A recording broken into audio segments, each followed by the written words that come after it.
This weak virgin boy gets transported to an entirely different world alone, where he is forced to fight with monsters and find food himself to survive each day. A young man lives in a monotonous routine where every day feels the same, a stability he thinks should comfort him but only leaves him yearning for change. One evening after work, he switches on the TV and is suddenly pulled inside, confronted by a figure who claims to oversee the solar system. Startled, he asks if this makes the stranger an alien, but the being explains he is more like a divine middle manager of the universe. Frustrated, the overseer laments the endless failures of a planet called Medius, where civilizations repeatedly collapse. He insists that even a single drop can alter the course of the world, and he wants this ordinary Japanese worker to be that drop. The man learns he is already dead. Refusal means his soul vanishes forever, but acceptance grants him passage to Medius with special abilities of his choosing. As an example, the overseer shows extreme magical potential in his ledger. Eager, the worker requests pleasant female companions and improved recognition skills to identify valuable materials, both of which the overseer promises to grant. He's granted a pouch for storage, instant knowledge of the local language, and several resistances. Then his body starts fading, terrifying him, until the supervisor calmly says it's time to go. Realizing he may have given too many gifts, the man knows it's already too late. The ordinary office worker is sent to a fantasy world, where he opens his eyes to breathtaking scenery that leaves him stunned. Unsure of what to do, he decides to seek people and soon spots a distant village. Without money for food, he recalls his recognition ability and thinks he can gather materials as sell. Testing it, he picks up a stick as a wand and shouts a command, but nothing happens, leaving him embarrassed. Writing the words "search in the dirt" and repeating it aloud, glowing symbols appear, guiding him to scattered resources. Realizing the need for correct command words, he experiments with others like check, investigate, and scan. To his surprise, one works, opening a panel that details a flower's traits. Excited, he collects items all around, though most turn out to be disappointingly low-ranked. He accidentally picks up what he later realizes is a lump of dung, but the mishap teaches him that tradable items appear with icons trackable by recognition magic. After gathering enough, he rushes to the village, eager to learn their value before nightfall. At the gate, a drowsy guard questions him, and the young man introduces himself as Takeru. Surprised by his height, the guard guesses he's a warrior, but Takeru explains he only came to sell materials. The guard, a patrolman of the village, notes it's rare to see someone skilled in gathering and directs him to the general store since there's no dedicated materials shop. As Takeru enters, villagers eye him curiously. At the store, he shows the merchant the dung, who identifies it as hammer antler excrement and praises its unique qualities, offering 5 silver coins. Unsure of its worth, Takeru asks the inn's price, learning one night costs 500 yen while silver is worth 1,000. Realizing the dung equals about 50,000 yen, he's shocked such filth is so valuable and even more disturbed watching the merchant lovingly rub it against his cheek. The shopkeeper, intrigued, asks to see more of the traveler's goods and is stunned when Takeru's pouch reveals even rarer items. Curious about his presence in such a remote town, he learns that the young man has been roaming and gathering materials. Seizing the chance, the merchant offers him a job to collect mithril ore from the eastern mountain, warning that monsters inhabit the area. Before that, he pays Takeru 360,000 raves, roughly 3.6 million yen, for the materials, an amount that shocks the boy. Later, Takeru finally secures a room, longing only for a bath. Instead, an inn worker barges in carrying a basin of hot water, explaining it costs 30 raves since commoners lack proper bathtubs, with only nobles or mages offering better alternatives, and no mages live in the village. Amused but uninterested in more talk, Takeru pays the fee with a small tip that delights her. Left alone, he reflects on the idea of magic as a way to cleanse the body. After some thought, the man tests a word as a spell and shouts "clean." The skill works, leaving Takeru spotless and glowing with joy, though he secretly wishes for a real bath. The next day, he returns to the forest near Torre, feeling more confident in collecting materials to sell. While searching, he discovers a sword icon marking a fallen warrior's remains, and despite the unimpressive weapons, he buries the body with care, using the sword as a grave marker. By afternoon, he draws his circle, speaks barrier, and watches his shield shimmer before fading, giving him peace of mind. He then cooks stew with village spices, forest vegetables, and meat, savoring the taste of his new life. When dawn arrives, Takeru heads toward the forest of white trees known as the Land of Ancient Dragons. In the eastern mountains where mithril was rumored to be, Takeru pushed through dark woods with only an orb of light, growing irritated at the lifeless silence. No ore, no creatures, nothing but emptiness. Maybe even monsters avoided his stench. Deciding to press on, he rushed toward the mountain, only to charge blindly off a cliff. By sheer luck, his desperate cry of "glide" activated a spell that slowed his fall, landing him gently in a hidden valley rich with silver veins. He set to work with his pickaxe, but remembered the merchant wanted mithril, not silver. Using search magic again, he sensed a faint signal deeper within a cavern, right as the ground began to tremble. With little time, he blasted through the rock using Ignite and Eruption, uncovering an A-rank mithril vein. The quake urged him to flee, yet his greed pulled him farther in, where at the back of the cave he stumbled upon a spring of crystal-clear water. While examining the material, Takeru realizes it's S rank, his greatest find so far. The thought strikes him. If this water carries the mana of an ancient dragon, perhaps one once lived here. His suspicion is confirmed when the dragon itself rises from the lake. Instead of cowering, he withstands its pressure and apologizes for intruding, a habit carried over from his days as a Japanese laborer who bowed to everyone. Yet he never imagined bowing to a dragon. Amused, the beast asks who he is. Takeru introduces himself as an ordinary human, but the dragon senses otherwise as power rivals its own. Introducing itself as Voldias, the creature allows Takeru to call him Van when the boy casually asks. With the tension eased, Voldias reveals his wish. A human's pure magic might awaken his dormant child's egg, long stilled by stagnant mana.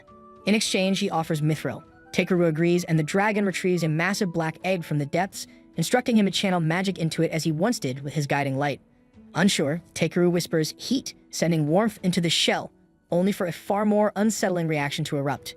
The egg felt like it was consuming Takeru, dragging his very skin inward as the dragon's laughter echoed through the cavern. He feared he'd been deceived, his adventure ending so pathetically, just when hope had begun to spark. His consciousness slipped into an astral sea where a mysterious figure appeared, chastising him for recklessly diving into danger.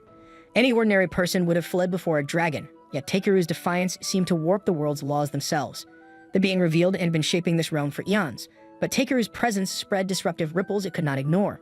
Annoyed, it resolved to reduce some powers he had gained from the overseer of the solar system. Takeru awoke to a baby's babble within a void, followed by Voldius' voice. Conjuring light, he discovered the dragon's child had hatched, jet black and full of life. As thanks, Voldius allowed him to name the hatchling. Takeru chose B, short for black, though the dragon misunderstood it as B, and the name stuck. Declaring that the child must journey with Takeru, Voldius entrusted the boy with a duty he found heavy but unavoidable.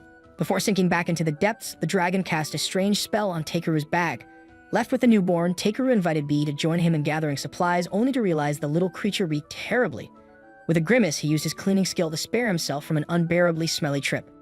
Takeru asks the little dragon if he feels lonely without his parents, but B simply hugs him, showing that being together is enough. Smiling, Takeru checks B's status and finds him to be a B rank with great potential. Still, since B is just a child, his friend warns him not to act recklessly, though in the end, it's Takeru who gets scolded by Valdius. Meanwhile, B has already fallen asleep, unaware of their conversation. Takeru then recalls asking for a cute companion before arriving in this world. He's unsure if this tiny reptile is what he meant, but he suspects the odd manager planned it that way. Regardless, the two continue their journey with B flying happily as Takeru climbs a cliff. When he reaches the top, he realizes he's somehow returned to the same forest as before, but this time doesn't seem frightening. Believing it to be a strange magical forest, he begins searching for C-rank resources and activates his detection ability, thrilled to find various herbs. His excitement vanishes, however, when B rushes back in panic. Expanding his search, Takeru senses multiple hostile creatures drawing near. He once thought his scent repelled monsters, but it seemed to have worn off. Now exposed and surrounded, Takeru braces himself, ready to prove he's not an easy target. Takeru prepares for battle, confident in his strength. Soon, a massive C-rank rockhawk appears, though after facing Valdius, it looks more like a chicken to him. Perfect for lunch. Analyzing its meat is rich and fatty, he wastes no time. He conjures a magic shield, then fires ice needles that pierce and instantly kill the creature. But more enemies appear. 6 C-rank serpent wolves surround him and his dragon. Takeru enhances his speed and lightens his body, dodging a lunge before hardening his limbs. He kicks one wolf's neck, punches another into a third, strikes a fourth in the jaw, and finishes the last 2 with heavy slaps. After collecting their meat, he realizes the forest still teems with monsters and survival seems uncertain. Worried for his dragon partner, he helps him lift off by reducing his own weight. However, the dragon's sudden burst of strength sends them flying uncontrollably. Losing balance, the dragon drops Takeru from high above, but the boy's fall is luckily softened by the trees below. It was a miracle that Kamishiro Takeru survived, and B celebrated by licking his face with his foul-smelling tongue. Takeru complained about the manure stench but was too traumatized to move or react. Although B managed to get them out of the White Tree Forest, he somehow brought them back to the same campsite as yesterday. Takeru nearly scolded him but held back, knowing B only meant to help. He reminded the dragon that he was human, not a doll, but B didn't understand and instead hugged him tightly, overjoyed by his friend's presence. They resumed their journey to Tormi village about a day's walk away. Along the way, B took interest in the stick Takeru carried, which turned out to be a dormant branch of Yggdrasil. Without permission, B infused it with mana, awakening it into a staff, something that clearly annoyed Takeru, who didn't want to be mistaken for a mage. Suddenly, a terrifying roar echoed from deep within the forest. B instantly grabbed Takeru and, filled with courage, flew toward the sound, forcing his human companion to chase after him. There they discovered an injured elf leaning against a tree.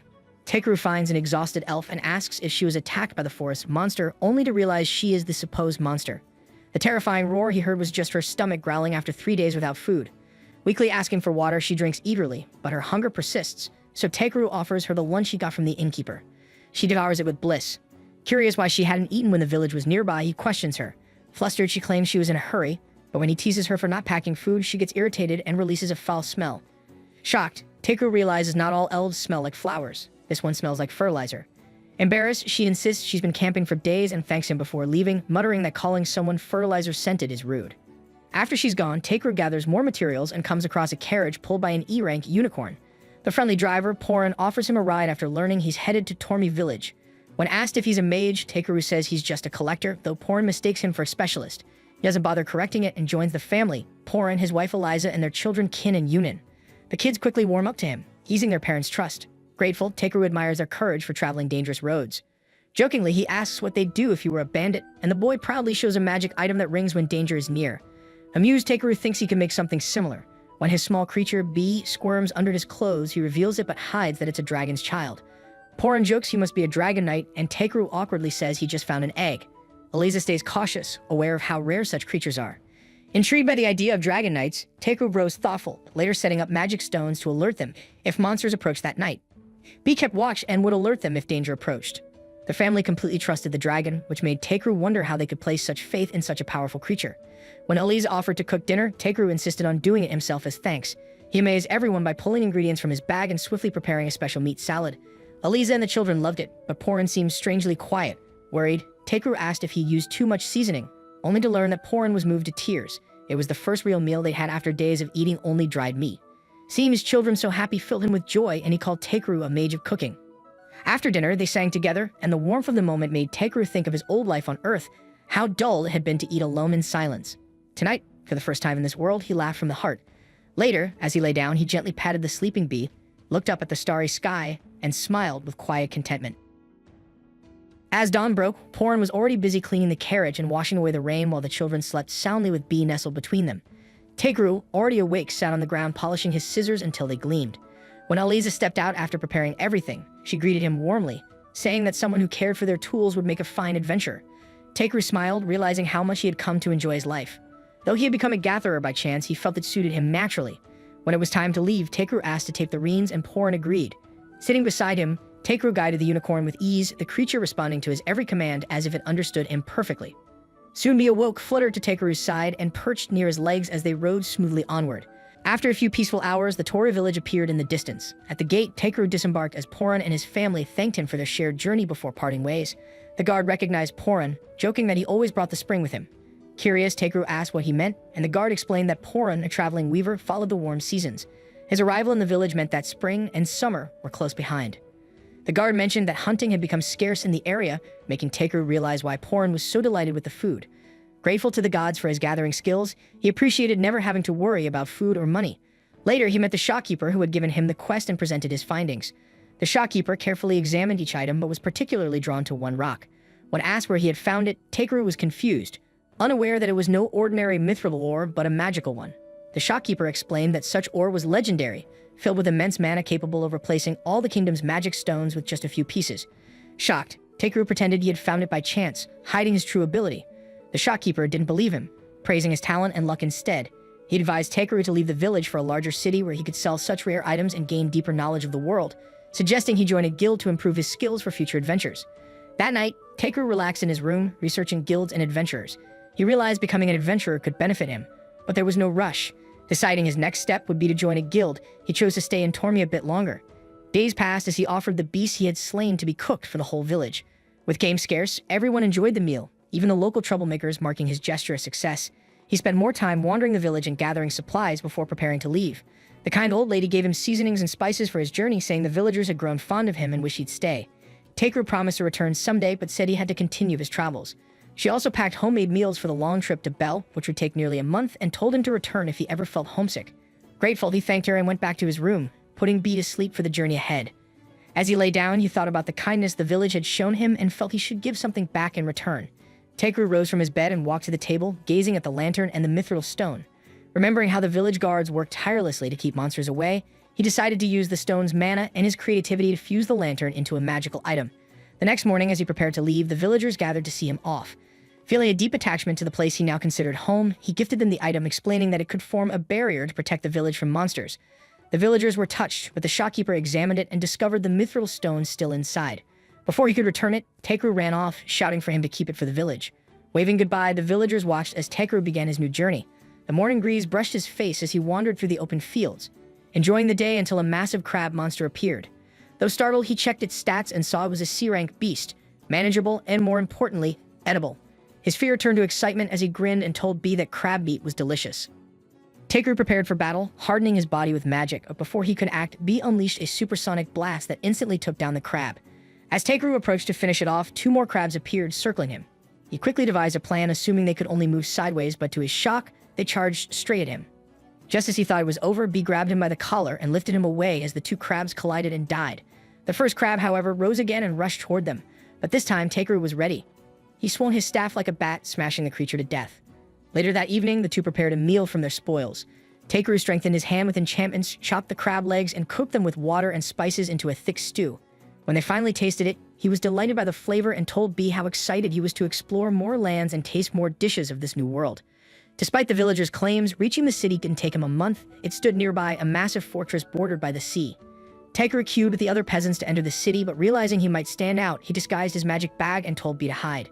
When his turn came, the immigration officers checked his ID and belongings using a simple magic scan to confirm he wasn't a criminal or a threat. The inspection was relaxed and nothing unusual was found. Curious about how others saw his stats, Takeru realized the god had made him appear ordinary. The officer mentioned he had a dragon's blessing, which puzzled them, so Takeru revealed B, instantly charming everyone. The agent, though amused, asked him to tag the dragon for safety, so he fastened a bracelet around B's tail, completing their entry. Inside, the lively city amazed him, people of all races bustling about buying goods, training, and chatting. His attention soon fell on the Grand Adventurers Guild. Entering the hall, he was greeted by Ariana, a cheerful bunny girl who welcomed him and offered to help him register. Takeru agreed, and as she recorded his details, she asked about his combat experience. He admitted he hadn't done much, only fighting strange birds, some snake wolves, and a few giant crabs. Ariana, puzzled, asks for proof, and Takeru casually pulls a dead crab from his pocket, slamming it on the table so hard it breaks. Terrified, Ariana rushes outside as the guild crowds around. A furry member checks Takeru with his special skill and assures Era that he isn't dangerous, explaining that his ability reveals a person's intent, red for hostility and blue for harmless. Since Takeru appears blue, he's safe. Relieved, Takeru is then asked why he carries a dead crab, to which he bluntly replies that he plans to eat it, shocking everyone since no one in this world eats crabs. Still, the guild is more tolerant than expected and lets it go. The furry urges Ariana to finish Takeru's registration and asks if he has any partners. Takeru replies that his only companion is his dragon, astonishing everyone since both dragons and gatherers are rare, and having both is almost unheard of. Attention quickly shifts toward him as several guilds invite him to join their parties. Ariana then leads him to another room, where instead of anything strange, Takeru receives the guild's mark on his application, officially making him an adventurer. He's given a copper bracelet marking him as rank F, the beginner level, but he doesn't mind. He's too busy imagining the adventures that await. Takeru quietly displays the valuable items he's gathered, but the mood is heavy. A grieving couple approaches him, the mother tearfully asking where he found their son in the forest near Taromi. Anger flickers through her sorrow as she mutters about her son's recklessness, but she softens, thanking Takeru for bringing them closure. The items before him are revealed to be the belongings of their slain son Baloria. Later, Takeru sits with a furry discussing supplies. He reports that he's got 8 abrar leaves, 6 mullein roots, and 20 abaz mushrooms. The cat marvels at the size of the mushrooms and praises Takeru's skills, offering him a position on the spot. Takeru humbly accepts. A rabbit-eared girl, Ariana, rushes in with news of new quests, suggesting Takeru could handle them all. He smiles, saying he'll take a few, mainly gathering ingredients and brewing potions, before setting out. Sometime later, he's seen relaxing in a hot spring. It's been 2 weeks since arriving in Belkame, and he recalls restoring the once filthy bath with his abilities. His peace is interrupted when a lizard man, Clayston, enters. Surprised, Takeru asks why he's there. Clayston mentions his old scars aching and warns of coming rain before asking if the rumors are true that Takeru healed a sick man for free. Takeru nods calmly. Takeru always tried to do good. Clayston advised him to use his ability wisely. He could make a fortune, but kindness could also make him a target. The more he learned about the world, the stronger he'd become, Clayston said, promising he'd one day be the best. Takeru simply replied that he needed to sharpen his shears and head for the green forest. The scene shifted to the guild, where the cat-like master happily paid him for his gathered items, saying he was close to a higher rank. Takeru declined, thinking that a promotion would only bring more trouble. Staying low-ranked meant freedom and less responsibility. Suddenly, a guard rushed in, shouting that goblins were attacking the village. The guild erupted into motion, calling for all healers and medics to gather at the North Station. As Takeru walked off, he muttered that it wasn't his problem, but a guild official stopped him, ordering him to join. Shocked, Takeru stood as the leader laid out the strategy. The goblins were advancing through the southern plains toward Belkame. and they must be stopped before crossing the river bridge. The room filled with energy as everyone prepared for battle, except for Takeru, who stood gloomily while two adventurers mocked him, telling him not to get them killed with his lack of enthusiasm. Takeru didn't want anyone to get in trouble, though he expected Clayston to be fighting on the front lines. Clayston's face darkened as he admitted his old wounds were acting up, his body refusing to move properly. He turned to show a deep scar on his back, a mark many would mistake as proof of cowardice. Looking down, he quietly said he got it while protecting someone. Takeru regarded him with respect, saying that as long as he lived, he could protect others again. Suddenly, a distant noise drew their attention. The commander's formation had been breached and enemies were closing in. Despite his condition, Clayston charged forward. Takeru shouted in shock, reminding him of his injury, but Clayston insisted he protect them even if his body broke apart. Watching him run, Takeru worried he couldn't protect anyone if he fell. Glancing back, he saw Musley tending the wounded with her friends, reassuring them to stay calm and survive together. Remembering the guildmaster's words, protect what you want to protect, Takeru decided he couldn't hold back anymore. He raised a barrier around the area and told them they were safe before rushing to join Clayston. The battlefield was chaos. Monsters and adventurers clashed, the line barely holding. Arriving just in time, Takeru unleashed his magic, cutting down the monsters. Even as he fought, he thought to himself that facing humanoid enemies would be much harder. There's no time to think. Takeru orders B to unleash his power, wiping out the enemies around them. Soon after, he finds his friends. One of them tells him they were attacked by a goblin corporal that caused the front line to collapse. They escaped thanks to Clayston, but got separated. Meanwhile, Clayston is seen fighting alone against a swarm of monsters until Takeru arrives just in time to save him. Clayston warns him not to stay, saying his condition is worsening in this weather. Takeru insists they should retreat and plan another attack, but the sound of more monsters interrupts them. Clayston refuses to leave while Takeru argues that he and B can handle it. Suddenly, the goblin corporal appears and launches an attack. Clayston shouts for Takeru to live and offers to buy him time, but Takeru won't abandon him. B releases another surge of power, and Takeru throws an item to Clayston that heals his wounds and transforms him into a massive draconic being. Shocked, Clayston asks what Takeru did. Takeru explains it was to ease his pain and make him stronger. Feeling power surge through his body, Clayston roars that he feels young again before charging at the monsters, annihilating them with overwhelming strength and speed. When the battle ends, Takeru looks on in awe as Clayston celebrates, overjoyed to have regained his vitality and power. The guildmaster approaches Takeru and asks if he was the one who unleashed the power. Takeru admits he used magical water to fully heal Clayston, then cast a spell that restored his youth and strength. Amazed by his power, the guildmaster asks who he really is, but Takeru simply replies that he's just an F-rank adventurer skilled at gathering resources. Impressed, the guildmaster promises him a generous reward for his help. Later that night, Clayston visits Takeru's room, still shaken by what happened. Though his body looks normal, he confesses something fiery still burns inside him. Takeru explains he used pure elemental water from the ancient dragon Val, B's father, believing skin absorption would hasten the healing. He admits it was an emergency, and he did what he could. Clayston is astonished that Takeru can perform such advanced healing magic, but Takeru insists he only mimicked something he once saw, enhancing the effect by visualizing the body's structure and focusing on the nerves in the back. Curious, Clayston asks who Takeru really is. Takeru hesitates, thinking revealing his identity would cause chaos and destroy his peaceful life, yet he feels responsible for Clayston's transformation.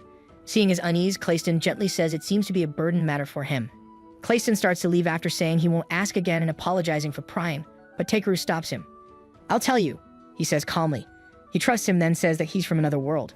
Clayston freezes, confused by the strange confession. Takeru notices his expression and continues, explaining that some people are reborn through reincarnation, a soul gaining a new body after death. He admits he died once and was reborn in this body. The revelation leaves Clayston speechless, his mind slowly grasping the truth, though his heart resists believing it. He then looks at Takeru with mixed emotions and says that he healed my old wound and turned him into a dragon kin, the original ancestor of the lizardman race. He's proud to carry such noble blood, but it terrifies him and he's scared he'll lose control and destroy everything, though maybe he can adapt with time. His hands tighten into fists, struggling against the fear of losing himself to this new power. Takeru reassures him that he'll be fine as long as he keeps calm and doesn't let anger take over. Later, the scene shifts to Takeru walking through the bustling city streets. He enters a weapon shop planning to buy a sword, and a young woman behind the counter greets him with a friendly smile. Takeru asks the shopkeeper if she sells scissors for gathering materials, explaining his are worn out. The woman says they don't, but recognizes him as the well-known material gatherer. When he confirms it, she introduces herself as Ribble and offers help, saying her master Grusus is a top-class blacksmith who might assist him if Takeru helps fetch something the old man needs. Accepting, Takeru follows her into the forge, admiring the craftsmanship as Ribble proudly says she fell in love with the fire and dreams of stealing her master's technique to forge a hero's sword. Takeru wishes her luck before they meet Grusus, who immediately questions his presence. Ribble explains who Takeru is, but Grusus doubts the newcomer's reputation. Takeru humbly says it's just luck. Ribble suggests he could gather ore for the sword they plan to enter in the craftsman exhibition, but Grusus refuses, calling the mine too dangerous. When she presses him about the deadline, he snaps, yet she taunts him to forge with poor materials if he dares call himself a master. Furious, Grusus warns her that Ryohei isn't just filled with monsters, it's rumored to house demons. Ribble, realizing her mistake, admits she's heard the same and hadn't warned Takeru. Grusus scolds her, saying a smith who doesn't value life has no right to hold a hammer. Grusus appreciates Takeru's effort in bringing the Gatherer but refuses to risk young lives out of desperation. Impressed by his conviction, Ribble apologizes and asks Takeru to forget the matter. Instead, Takeru calmly offers cookies, revealing he knows the Uldra ore lies in the dangerous Ryohei mine, and requests Grusus to forge him custom scissors as payment if he retrieves it. When Grusus questions if he understands the danger, Takeru confidently shows a beast body part he defeated, one that even rank B adventurers would fear, convincing them to let him go. Soon, he rides a carriage bound beyond Ira village toward the mine under Vosra Ulif's watch.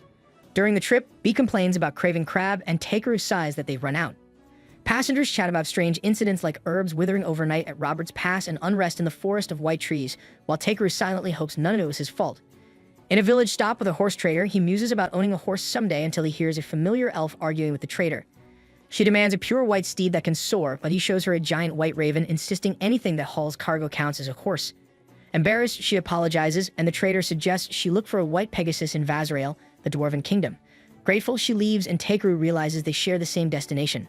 Takeru tells B they'll gather materials along the way, collecting Nerite's green mushrooms with white spots, red-capped grove shrooms, and moonite grass that heals when crushed. While cutting some, a growl draws his attention to the same elf, now weak and starving. He feeds her and offers water, and as she thanks him, he instinctively uses clean magic, apologizing for acting on impulse.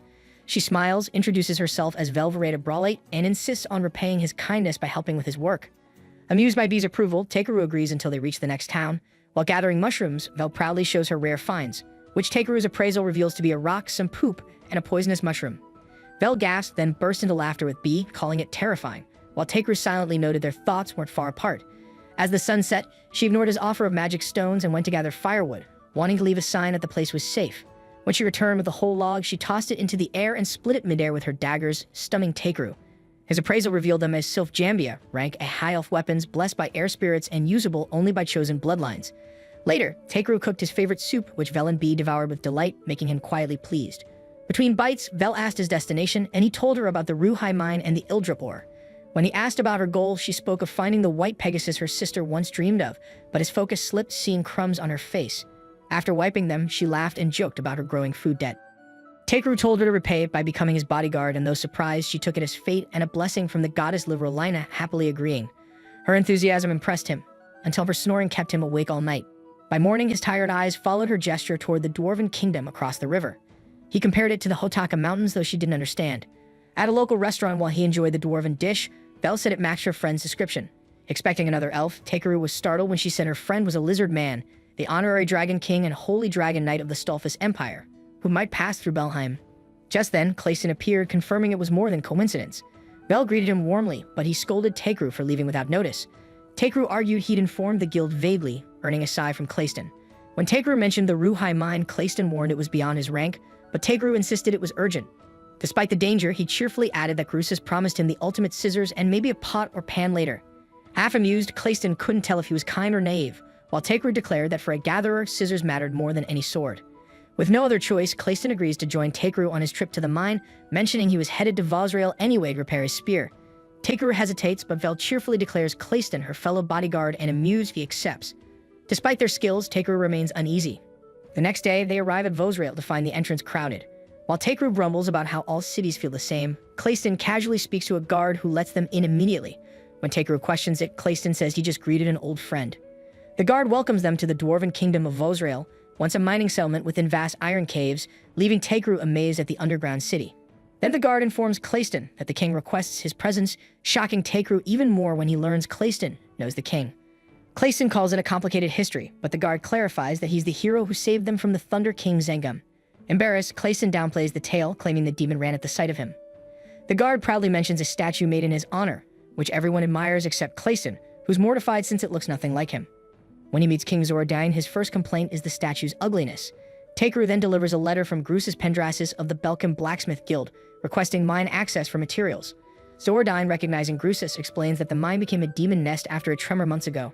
Despite this, Takeru insists on exploring, and Clayston assures the king that Takeru and Vel can handle it.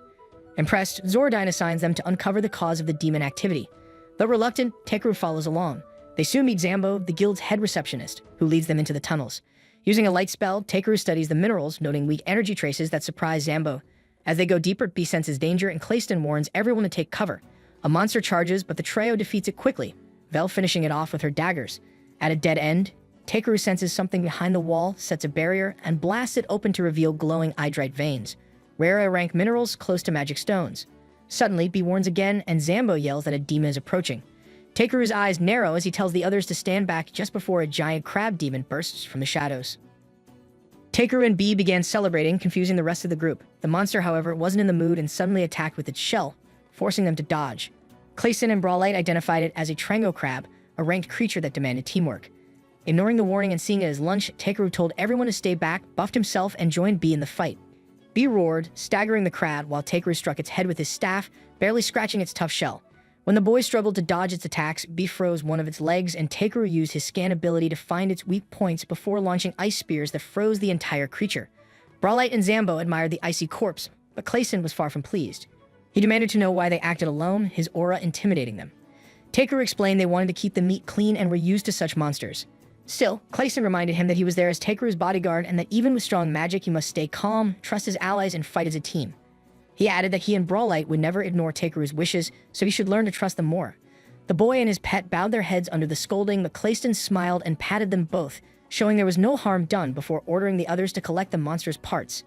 Hours later, after scouring nearly the entire cave and gathering heaps of ore, Takeru still detected powerful readings deep below, hinting at even greater treasures.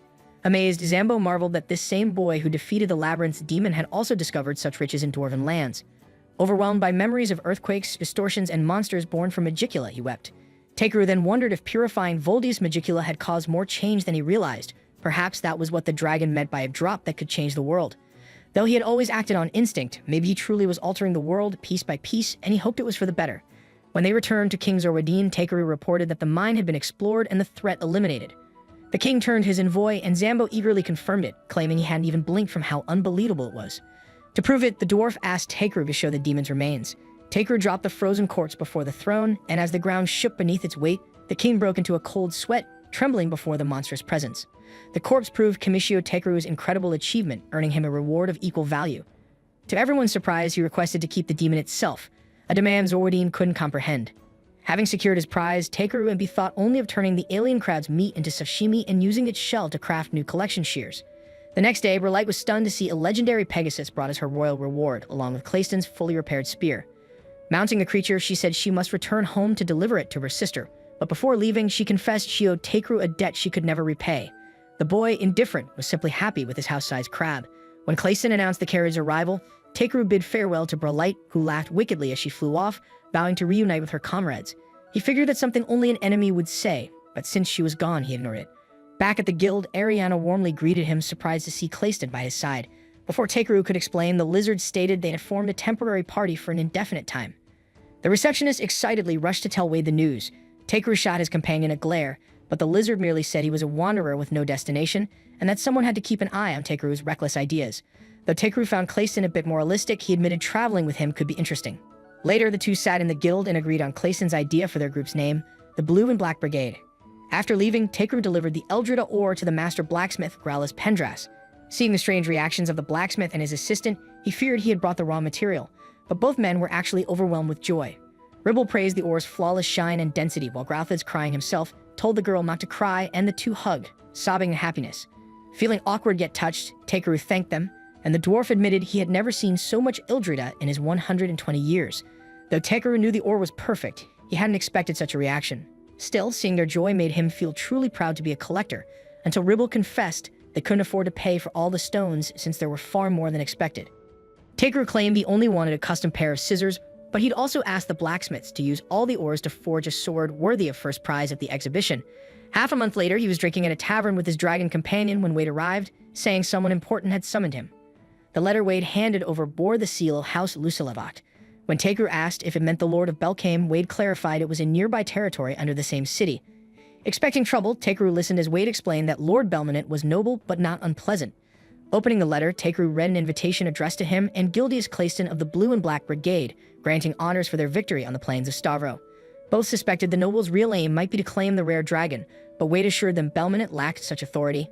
Tekeru dismissed the worry and suggested getting sashimi by the coast instead. Later, the Blue and Black Brigade rode a luxurious carriage through town, drawing stares from every villager, much to Tekeru's discomfort. Clayson told Tekeru that being summoned by a noble was every adventurer's dream, as one endorsement could change a life. When they arrived in Balame's noble district, Tekeru was awed by House Lusalak, home of the Belmonent family. The mansion looked like a castle with a butler named Raymond leading them in and maids greeting in perfect sync. His admiration ended when a haughty girl appeared, eyeing B and demanding the dragon. When Tekeru refused, she was offended, believing only nobles deserved such creatures. Scanning her, he learned she was Tiaris March Lusabak, the count's daughter. Calmly kneeling, he asked why she thought she had any right to be. Tiaris said Bernard told her of the adventurer with the dragon and advised her to act firm to get it. Controlling his anger, Tekeru explained B was family, not property. Realizing her arrogance, Tiaris apologized and B forgave her with a cheerful hug. Curious, Tekeru asked why she wanted a dragon. She said it was for her ailing mother, just as her father appeared. To Tekeru's surprise, the youthful man was Count Belmonent himself. Inviting them for tea, the Count apologized for Tiaris' behavior and explained his wife Mulisha had been bedridden for 6 months. Having heard of Tekeru's healing in Boso, he begged for help. Though cautious about his dangerous magic, Tekeru listened as Belmonent revealed Tiaris wanted a dragon to comfort her mother. Moved, Clayston and B grew emotional while Tekeru stayed wary of the nobles. After some thought, he agreed to help. In the sick room, the stale air made B sneeze. Belmonent introduced his wife and explained Tekeru's power. When Tekeru asked for more light, the Count said she was sensitive to it. A quick scan showed cataracts, anemia, kidney disease, gait disorder, and ivor poisoning. Tekeru said he could ease her light sensitivity and joint pain. When he asked if she truly trusted him, Mulisha weakly said she'd risk anything just to hug her daughter again. Hearing this, Belmonent pleaded for Tekeru to save her. As Belmonent tearfully begged Tekeru to save his wife, Mulateria, Tekeru agreed to help. When Clayston asked if he would use the same healing method as before, Tekeru declined, explaining that it required too much mana and could kill her in her frail state. Instead, he decided to treat her symptoms, starting with her sensitive eyes that hurt even in faint sunlight. Carefully using a low-powered healing spell, he restored her sight little by little until he asked her to open her eyes. When she did, Mulateria was overjoyed to see clearly again. Smiling, Tekeru pulled out his staff and cast a powerful spell that cleaned the entire room and opened the windows, letting sunlight stream in. Belmonent anxiously asked his wife how she felt, and she cried with relief, saying the light no longer hurt her eyes. As the couple wept with joy, Tekeru noticed a butler and several maids watching from behind, something about the butler feeling suspicious. He quietly suggested to Belmonent that they move to the study. There, Tekeru revealed that Mulateria was suffering from ivor poisoning, and Belmonent instantly understood that someone had been deliberately poisoning her. Tekeru worries most about not knowing enough about ivor poison to cure Mulateria. When he asks Belmonent if there's an antidote, the noble sadly explains that none exists, as both the poison and the knowledge to counter it were lost to time. Tekeru argues that if someone can still make the poison, the knowledge must remain somewhere, suggesting they recreate it to find a cure. Clayston points out they don't even know the ingredients, but Belmonent suddenly recalls that his ancestors collected ancient records that might hold clues. Though written in an old language, Tekeru easily translates them using his language skill. Unsure which book to check, he searches for anything about poison and discovers a diary mentioning the ivor plant. A diary written by someone calling themselves the cutest adventurer ever describes a rock shaped like a winged horse beside a lake and golden flowers nearby. As Tekeru reads it in an over-the-top voice, Clayston quickly silences him, saying he recognizes the place mentioned. Tekeru studies a map showing a lake beyond Belmonent's territory marked by a Pegasus statue, believing the ivor might be there. Though the journey takes 5 days by carriage, he decides to leave immediately, prompting Belmonent to prepare while his butler observes and sends a messenger pigeon. Before departing, Tekeru places a barrier stone outside Mulateria's room to protect her from harm. Tiaris rushes in to apologize for her earlier rudeness, and Tekeru forgives her, advising her to learn from mistakes and think carefully before judging others. He warns her that after he leaves, some might slander him as a villain or scammer, and tells her to report such claims to her father. After she agrees, Tekeru and Clayston mount their unicorns and set off. Using weight-altering spells, Tekeru boosts their speed, and they arrive sooner than expected, only to find the once thriving village desolate. Clayston notes its sudden decline, and Tekeru hopes the lake still remains, but Clayston assures him it's far too vast to have dried up. The lake's condition is far worse than the surrounding area, its water polluted and dead trees floating within. After examining it, Tekeru discovers it's been poisoned with a toxin from a buffalo monster's horn. He tells Clayston it was done deliberately, but before he can explain further, the frightened villagers arrive to drive them away. Seeing their frail state, Tekeru calmly explains that they're adventurers collecting rare materials. The villagers don't believe him until Clayston shows his armband, making them lower their weapons. When Tekeru asks about the situation, one villager suddenly collapses from hunger, and Tekeru realizes they've been starving. The villagers then lead them to their ruined village and explain that 10 months ago, the lake was poisoned, killing all the fish and contaminating the groundwater. Desperate, they accepted help from a merchant named Anash, who offered water in exchange for a sacred golden flower that grew near the lake, a secret their village had protected for generations. Since then, they've been giving him one flower per month for 60 barrels of water, barely enough to survive but not to grow crops, leaving them in constant hunger. Takeru finally understands the situation and tells the villagers that Ingash is clearly the villain, but they refuse to believe him since Ingash has been helping them.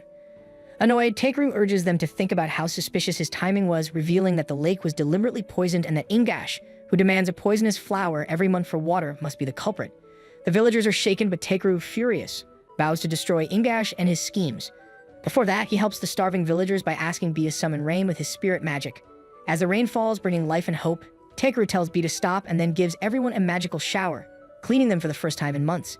He repairs their damaged homes and uses his giant wok to cook a hearty stew for everyone. Grateful, the village chief thanks him and asks how they can repay him, but Takeru simply requests to harvest the flowers for an antidote. The chief agrees, but before continuing, the village children arrive and invite Takeru to play. Though the chief tries to send them away, Takeru smiles, saying he enjoys seeing them healthy, and follows them to their secret base, a warehouse filled with fruits from the nearby trees. The kid's leader tells Takeru that only the flower nectar is sweet while the fruits are too salty, so they throw them away. Curious, Takeru uses his skill to analyze the fruit but gets no result. Noticing a brown liquid oozing out, he tastes it and realizes it's soy sauce, the flavor he'd long missed. Meanwhile, in Belmonent's mansion, an alarm suddenly goes off and Tierras rushes to her mother's room. The alarm was a magic device Takeru had installed to detect anyone with malicious intent. As Tierras arrives, she finds Bernard, the butler, inside and nervously demands he stay away. When she accuses him of trying to harm her mother, Bernard feigns calmness and mocks Takeru, calling adventurers greedy scammers who set up useless devices to steal money. He asks whether she'll trust a stranger over a loyal servant, causing her to panic. Just then, Belmonent arrives and Tierras hurriedly reports everything. After hearing both sides in his office, Belmonent sides with Bernard, suspecting Takeru of deceit. Takeru knew he had improved Mulatiria's condition, and his alarm warned that Bernard posed a threat. To confirm it, Belmonent decided to test him. When the head butler entered with a jug of water, Bernard panicked. Belmonent poured him a glass, saying he needed proof of innocence. Claiming the water would hasten Mulatiria's recovery, he told Bernard to drink it.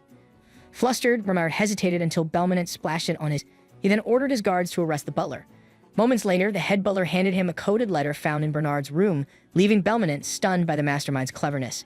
Meanwhile, in Gash, a merchant arrived at the village chief's home demanding the golden ivor flower. A villager informed him the chief was touring with adventurers and warned that the flower was poisonous, refusing the request. Prepared for this, the merchant summoned his goons to act quickly, while the chief guided Takeru and Clayston through a hidden cave to the field of golden ivor flowers beside a majestic Pegasus statue. If you're enjoying the journey of this series, please hit that like and subscribe button and turn on that notification bell so you don't miss any updates. All of your support helps me to keep bringing more high-quality recaps.